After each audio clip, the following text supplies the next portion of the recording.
This isn't my truck.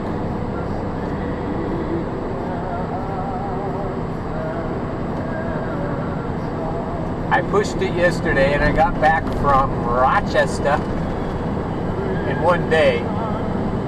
So then that means today I'm doing shuttles.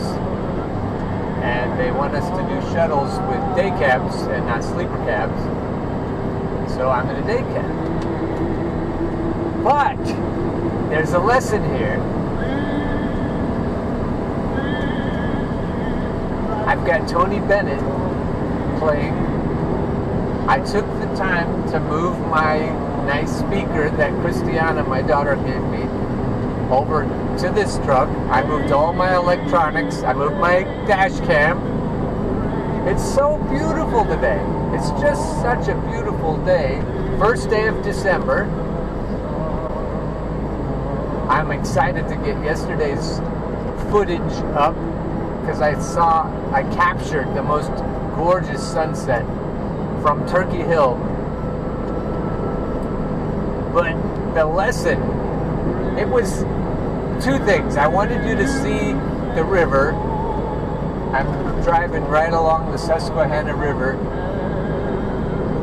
and I wanted you to hear the idea, because I'm the one who watches these videos. I wanted you, kid, to hear this idea that if you can keep yourself happy, which means if you can keep yourself from being afraid, by default you'll be happy. If you can keep yourself happy, there isn't anything else in the game.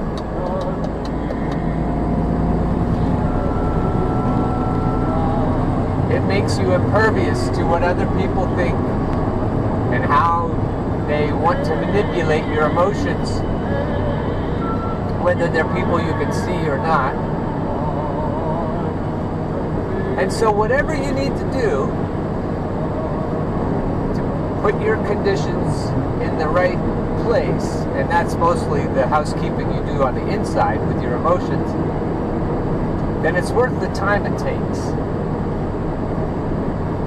It's really worth it. So it's worth the time it takes me to get all my music set up and have my phone right where I can see it so it's safe.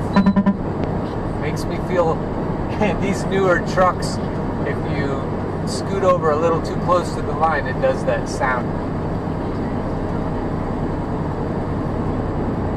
And nothing bothers me like that. I mean, that could be annoying, but nothing bothers me when I'm in the right place emotionally. I got my cooler that keeps my food cold. I've got my all my cords that connect everything into one plug. I've got this one plug that splits everything into everything I need. So even if the truck I'm in doesn't have lots of options for plug-ins, all it needs is one, and then I can split it into everything I need from there. It really is nice to have the electronic gadgets. Makes life on the road a lot better. So if I get in a hurry and I'm worried that I'm taking too long,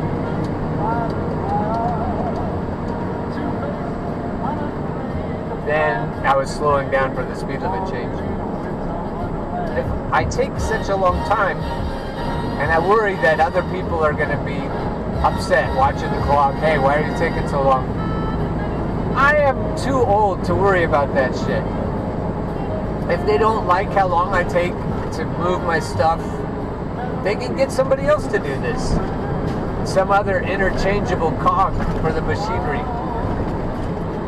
And it isn't just because of the age I am that I'm financially independent even without this job. Did you see that? That person pulled out in front of me and I had it on cruise control. I wanted to see what would happen. And it immediately slowed me down to a safe following distance. Gotta turn my jake brake off. Oh, Tony Bennett, you the man.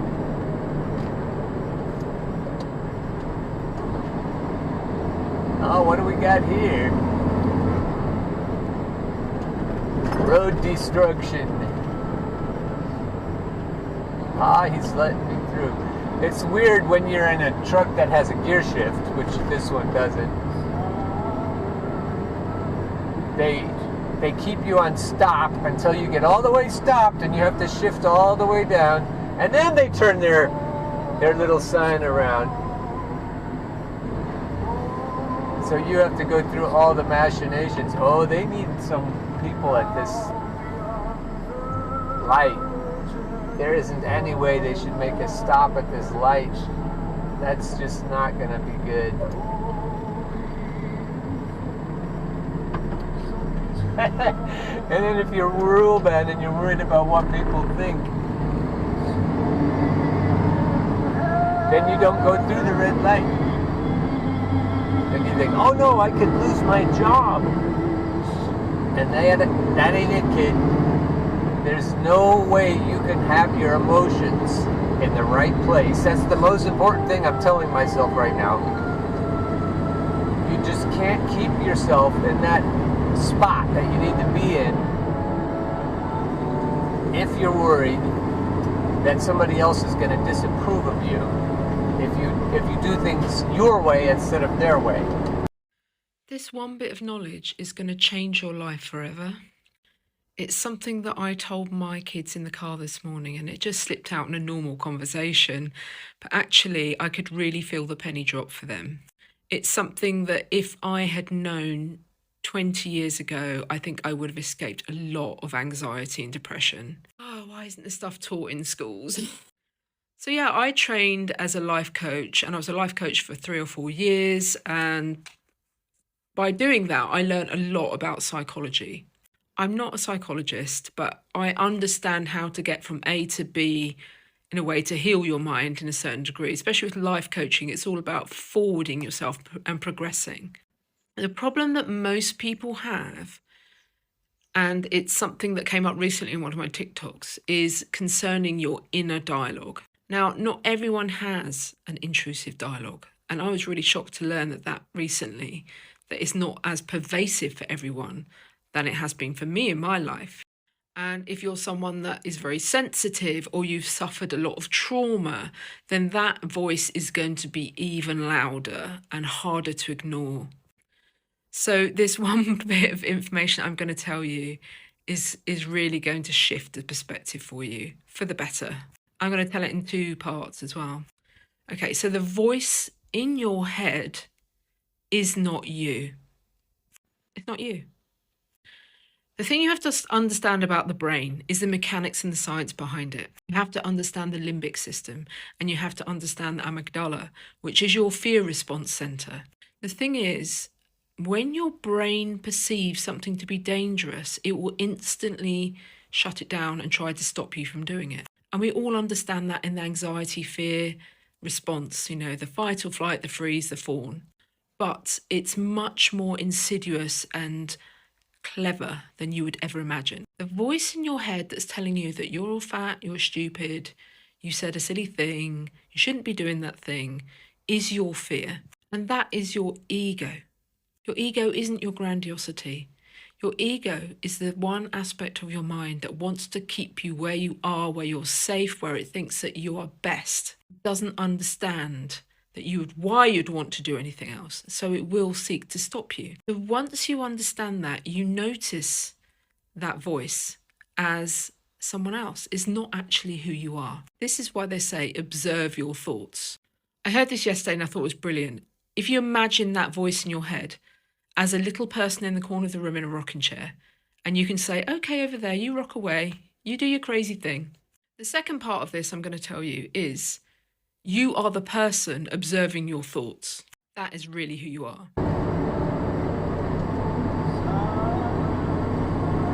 So you go ahead and break the rules. And you do it with joy in your heart. And whatever the repercussions are, I was starting to say earlier, it isn't my age. It isn't because I'm financially independent and I don't need this fucking job or any fucking job, you know? And just saying that, and if somebody watches this video and says, well, wow, that attitude, man, I'm not going to have that attitude in my company. That attitude could spread. That would be terrible. Well, if we all figure this out, we'll work for a company that likes that attitude, because that's a good attitude to have in your company. It means you're independent. You're not worried about what everyone thinks. But bean counters hate that because they don't know how to control people who have that belief, who aren't afraid.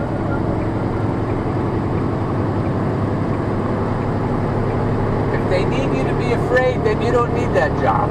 And if we all agree on that, and we all go forward with that assumption, then we're going to be fine. Because I can't be happy individually, and we can't be happy collectively if they can make us afraid and control us that way. So go ahead and break the rules. Give yourself enough room to be happy, no matter what. Even if they kill us, no matter what. Because it's better, like Patrick Henry said, to have liberty without life. Life isn't worth more than liberty. One thing I just realized I forgot in my other truck is my sunglasses. I'm not going very far without them though. So I'll grab them for the next shuttle.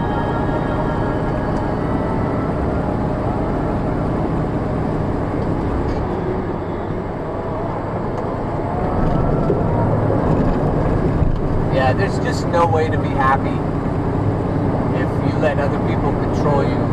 Because they control your emotions, then you don't have any ability to control your own emotions if they can control you through fear. I look like an alkie with all this alcohol behind my shoulder. That was left over from our Thanksgiving festivities. I wanted to say what that lady said in the TikTok is also relevant. It isn't just the outside people, the people maybe you work for, or the... And let me get this hat right. I'm lopsided enough anyway. If my hat's lopsided, it's even worse. Usually with my face, I figure out, no, there's no way to make it all line up straight anyway. So what she was saying is that the voices in our heads are trying to keep us in the same place. They're trying to control us. And the voice in my head is always trying to make me afraid to do that. And her revelation is, that isn't me. That just isn't me. I'm the bold, adventurous, creative person who wants to break free. I'm not that little person in the rocking chair in the corner that she was talking about. And then you won't see what there is to see. You won't see the beauty. You won't see the joyful possibilities. Life won't look like a big golden opportunity to you.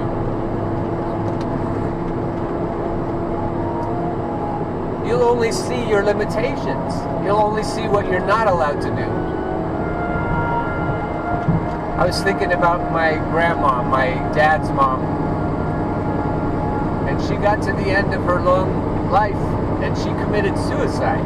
She was in her 90s, and she just thought that life wasn't worth living and that she couldn't do anything to make it worth living, that it was all beyond her control, or at least the things that mattered the most were beyond her control, and she couldn't fix it. So she shook her fist at the heavens and left. And if I shook my fist at anybody because my life sucks, it would be at myself. I am taking responsibility. I am owning my own life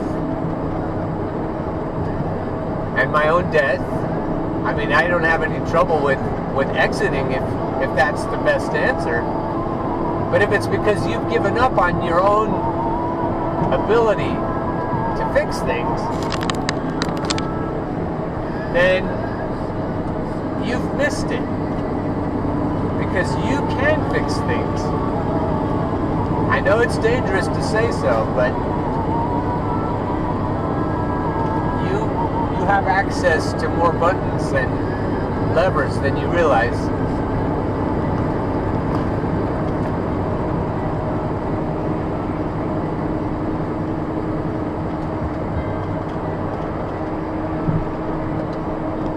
Once you get there, once you get to that point, you won't check out because you feel powerless. You realize that you've had the power all along. You've been wearing the ruby slippers all along.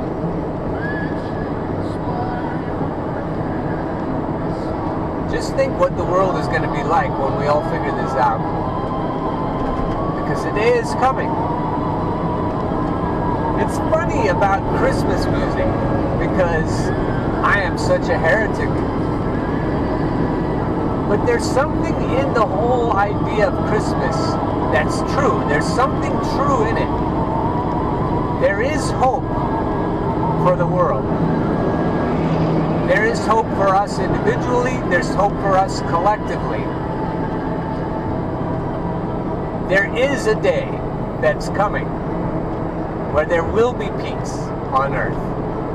And there will be good faith, goodwill towards each other. It's coming. That's a prophecy that will happen. Whether it takes another few thousand years or not. We are on the path, wherever it goes, it's convoluted, I know, that leads to life. We're going to find it.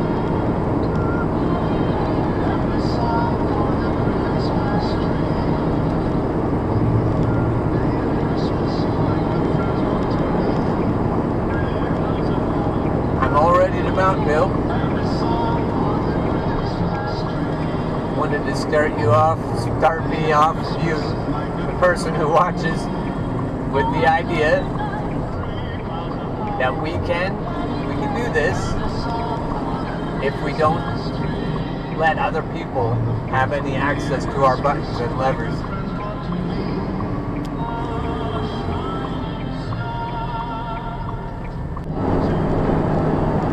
Okay, I just switched trailers, dropped off the full one, picked up the empty one, headed back to the yard for the next one. Very windy today. And I was thinking, if anyone besides me is watching this, they're going to say, but you will be opposed. The control freaks are powerful, and they hate when somebody can stand up to them. It's like the ants and the grasshoppers in It's a Bug's Life. And so if you think about it that way, you have to get into Braveheart mentality. Because if you're the kind of character, switching movies rapidly here, if you're the kind of character that Robin Williams often plays in a movie, you're anti-establishment. Even if you're happy-go-lucky, fun, and wouldn't hurt a fly, it doesn't matter. If you don't have any fear of the authorities, they will lose their shit every fucking time. They don't care how happy you are or how harmless you seem to be. So that's why you need the Braveheart mentality. If you're like Robin Williams in Dead Poets Society, if you're like Robin Williams in Good Morning Vietnam, or lots of, just think of his characters always bumping into the people who control things. So you may end up being spread out on a table and having all your organs cut out while you watch, or whatever the worst thing is you can think of. And it's okay. Spider-Man, there's a good one. You can't stop doing what you need to do just because they hold your loved ones hostage, which is even more difficult than if they hold you hostage or torture you. So it sounds kind of, almost easy. All you have to do is not give a shit about what other people think and just be happy in your own space. And my grandma, I think you could have done that. I think you could have. And you can't yell at me for victim shaming or blaming because you're not here. I just feel like you could have. And you wouldn't have had to check out early, even though you were in your 90s. I believe you can find yourself and stand to the very end, no matter how the forces, the powers rail against you.